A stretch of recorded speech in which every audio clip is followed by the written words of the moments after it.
story about how easy it is to make a blunder, to put your foot in your mouth when you raise kids in New York City. So, anybody here raise their kids in New York City? Already? Okay, all right, then you'll know what I'm talking about, and the rest of you, if you're thinking of doing it, listen very carefully. So I raised 2 kids in New York City, and there was almost never any question between my wife and I what we were going to do. That we were going to raise them here, as difficult as it was.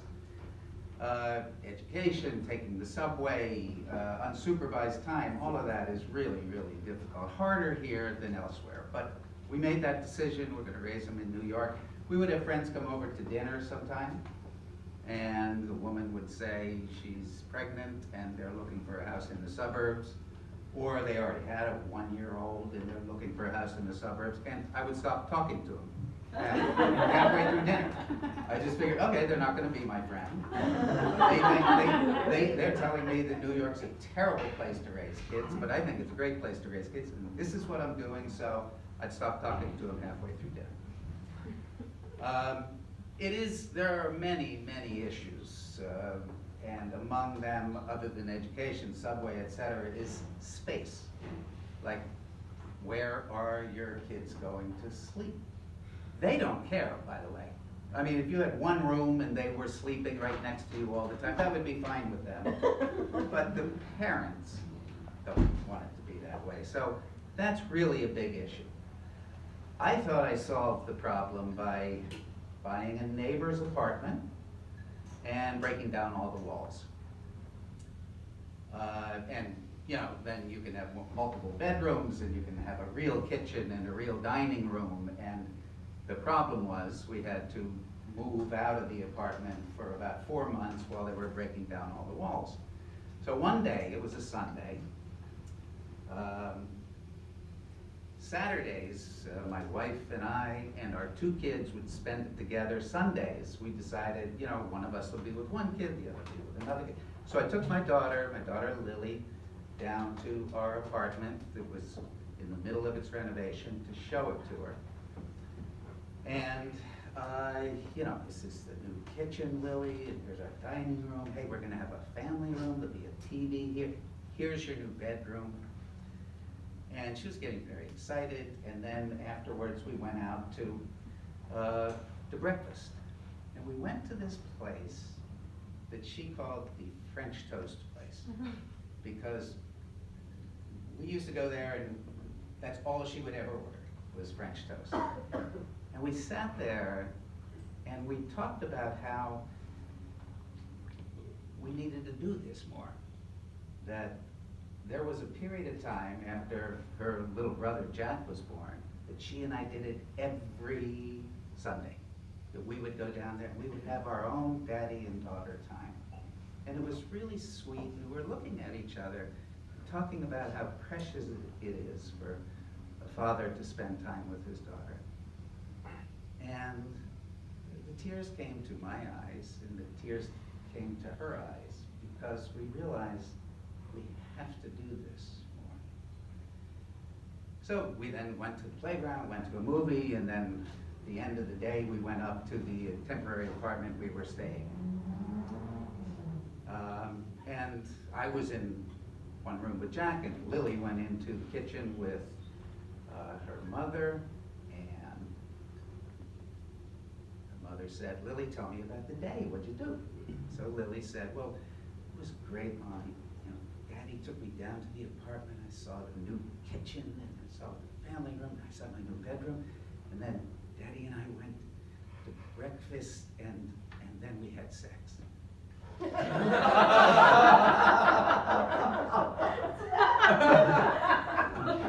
Now my wife was totally silent. If you knew my wife, you would know that she is never silent. So I go into the kitchen and I say, Lily, let's talk about what happened. And in a way, she kind of had it right. That, you know, sex is something that happens between people in which there is this warmth and this intimacy and this love and this, but she kind of had it completely wrong. And I started to worry. She's going to go to school, they're going to say, what did you do this weekend? And she's going to say, oh, I had sex with my dad. So I made my blunder, I put my foot in my mouth, and we decided, my wife and I decided, look, we're going to have to tell her a little more detail about the facts of life. Now, she's only 8 years old. It's way before you would normally expect, but I can't risk this. So we go into some detail with her. We tell her what it means really for a man and a woman to have sex. And we think, okay, we handled it. We did that right. Well, unfortunately, the next day she went to school.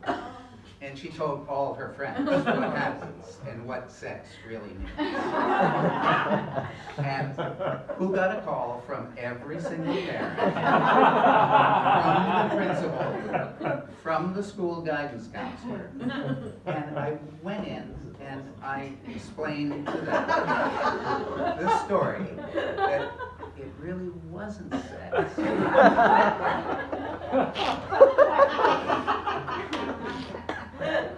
So, how did my daughter turn out? Well, tomorrow is her birthday. She'll be 29 tomorrow.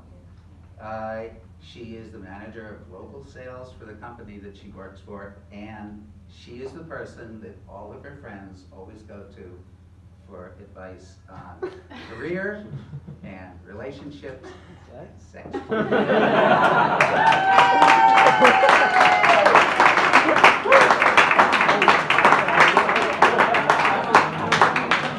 Did Alan just one up Sam?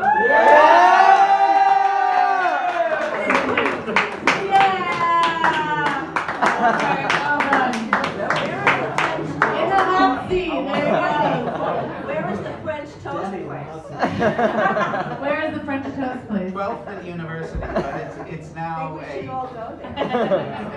it's now something. No, it's just. Well, it's 10 after 9, so I feel like we're nearing the end, and you are a tough act to follow. By the way, Alan won last time, so he needs to be one up. Can anybody one up him? Same story. No. One up! One up! One up! One up! One up! One up! One up! One up! One up! One up! What? Doug? Nobody? Doug is retarded. Who the fuck listens to Doug? Well, he can't tell the story that well, even if he did. No, I'm just kidding, Doug. We love you. Nobody's gonna one up Alan? Is this it? It was a great story. It was a great story. Did you guys have fun? A few people left. I don't know. So this is how it works. He comes in, he has sex with his daughter. Well, I think that we should end on a high note then. Thank you guys so much for coming.